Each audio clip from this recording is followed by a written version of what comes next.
Hey guys, Dirk here. Today we have got the Harvey PIECEMAKER. Big, bad, bold, in-your-face beast of a knife. Just get out of the way right now. Totally impractical. Totally not EDC. Totally amazing. Totally beautiful. Totally sexy. Let's give you a quick little rundown on the specs. Closed length is 6.5 inches. 6.5 inches, which is bigger than a lot of knives people are carrying EDC. It weighs in at 2 pounds, 1.5 ounces. Does it fit in my pocket? It sure does. Have I ever carried it? Nope. Do I plan on it? Nope.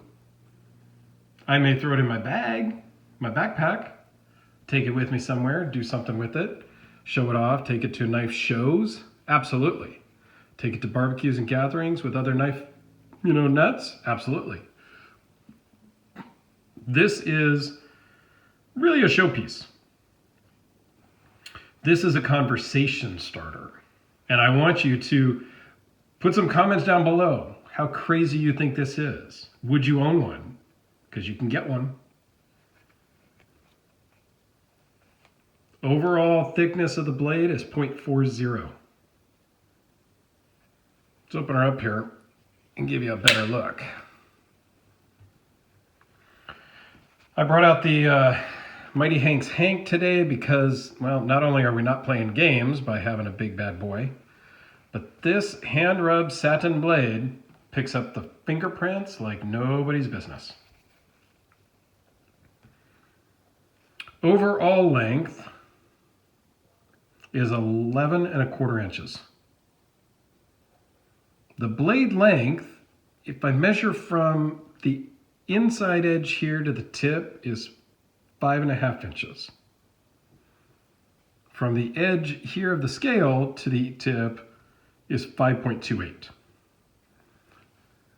The edge length is 4 inches. It is D2 steel and it's running on bearings. The 1/4 inch thick scales, just under 1/4 inch thick titanium scales. The pocket clip is 4.5 inches long. That's longer than the blade of most of the knives I have and that people carry.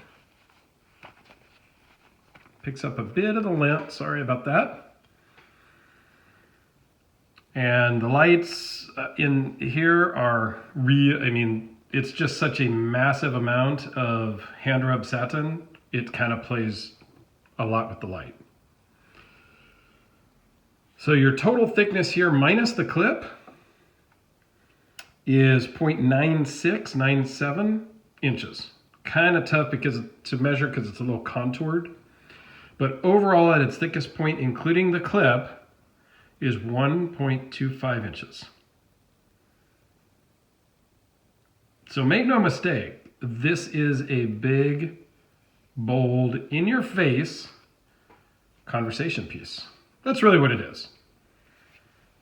It's not going to be carried. You're not going to use it as an EDC, but you're going to have it to show your friends, talk about, conversation starting, and if you want, you can go out and split logs with it. I will link to a video from Phil Harvey down in the description where he actually took possibly this specific knife as he was making it. I just recently got this within the last month or so. It may have been this knife, we're not sure. He was assembling 3 of them at the time, and he uses one of them to split.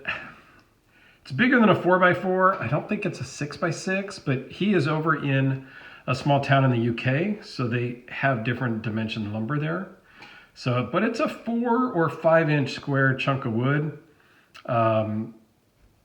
One chop and it's done. This thing is super, super sharp. And it's not going to be a slicer. It's not going to slice your tomatoes. It's not going to open an envelope. It'll open somebody's head. If you throw it at them, cleave right through them.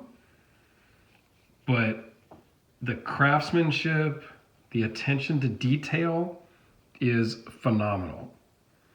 I was talking to Phil recently about it, letting him know I was going to make this video, and he says, look, hey, it started with somebody emailing him saying, can you make me a crazy folder?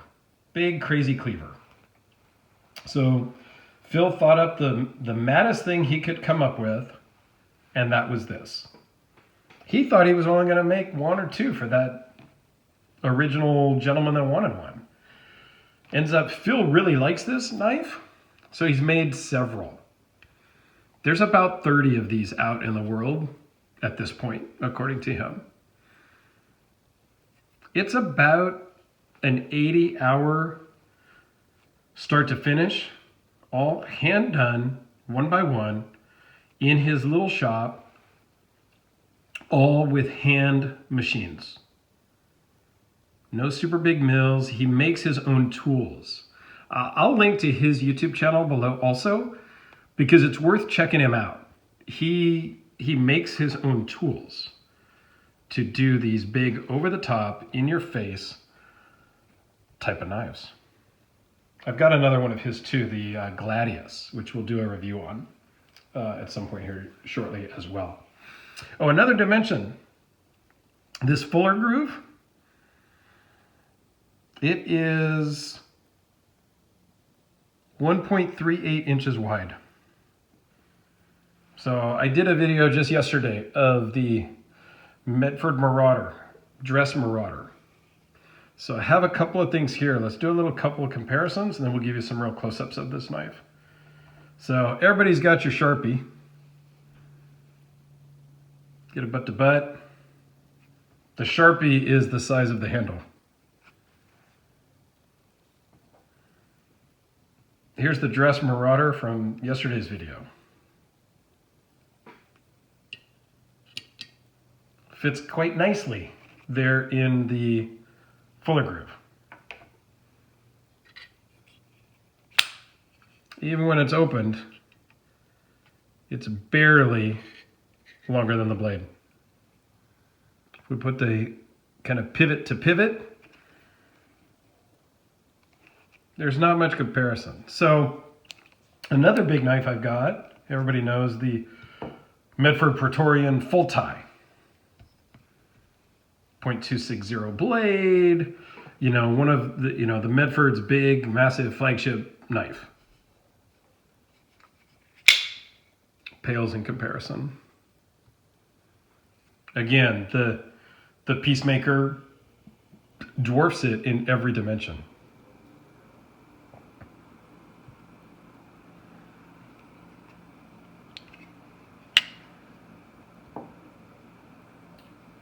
Big Knives Bugatti, which again, this is too big for most people to EDC. I wouldn't say most people. I carry mine a lot. I've got a couple. But this one with its 1/4 inch blade is arguably, a lot of people say, too big to daily carry. So again, you are not going to carry this. You are going to do a YouTube video. You are going to post it on Instagram. You are going to have it conversation starters. And then the last little comparison is Chris Reeve Sebenza. Everybody's familiar with that knife. So this is a large 21. It's really hard to describe through the camera the size of this knife. Let me see if I can do some close-ups here. It is a bronze ano on the scales.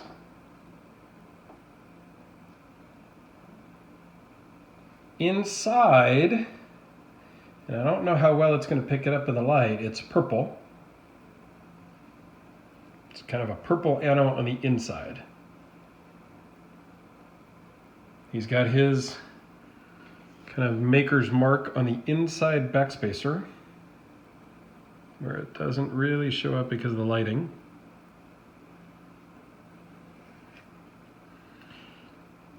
Pocket clip with the hidden hardware. This Backspacer Skullcrusher that comes down to a point. You can grab it. Feels okay. I'm not gonna lie. It's it's just massive. But look at this blade. Hand rubbed satin finish. Look at how crisp the lines are of the fuller.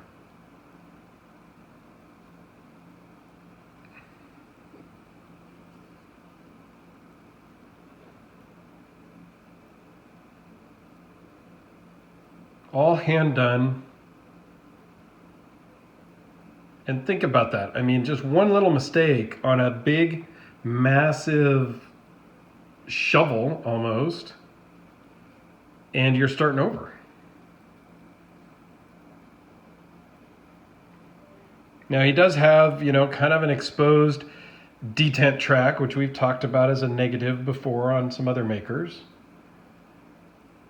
But again, this isn't going to be used and carried on a daily basis. He has a steel lock bar insert, which is screwed down in from this way and in from the very top.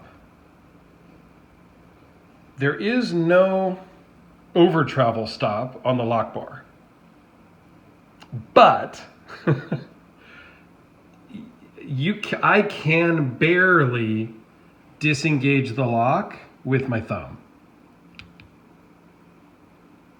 And there you go, it's past the detent.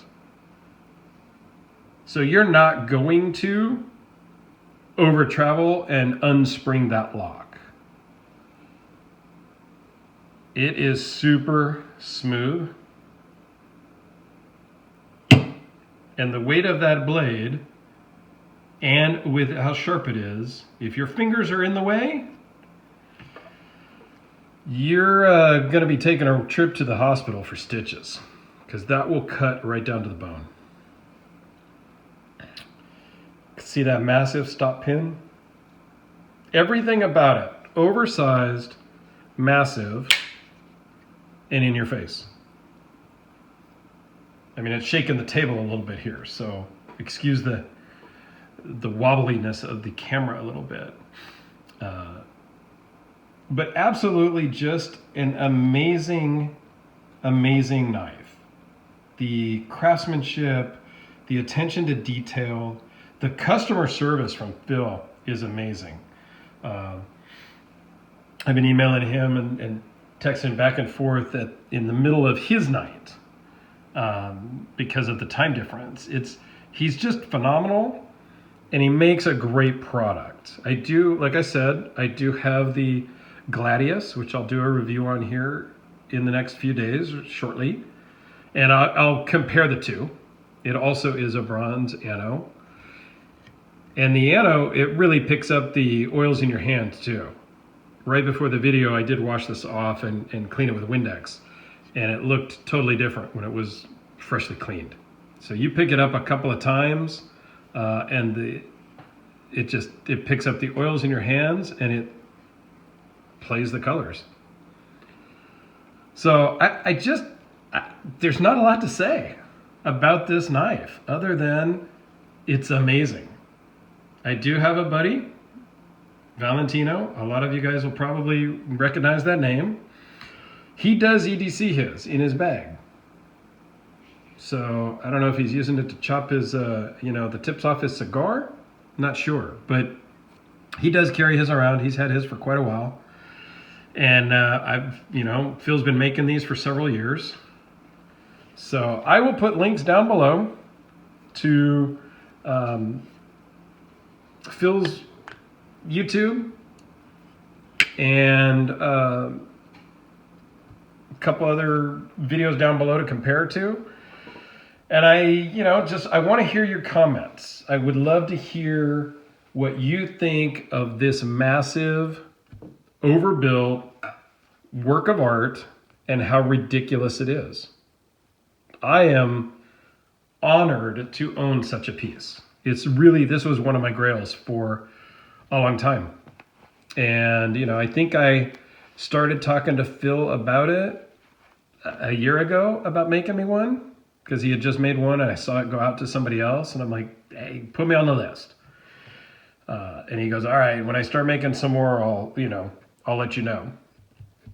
So it took about a year, give or take, to get mine. And I cannot be happier to have this in my collection. So I wanted to share, please give me your comments on the crazy overbuilt Peacemaker that is so in your face. It's awesome. So thanks for watching.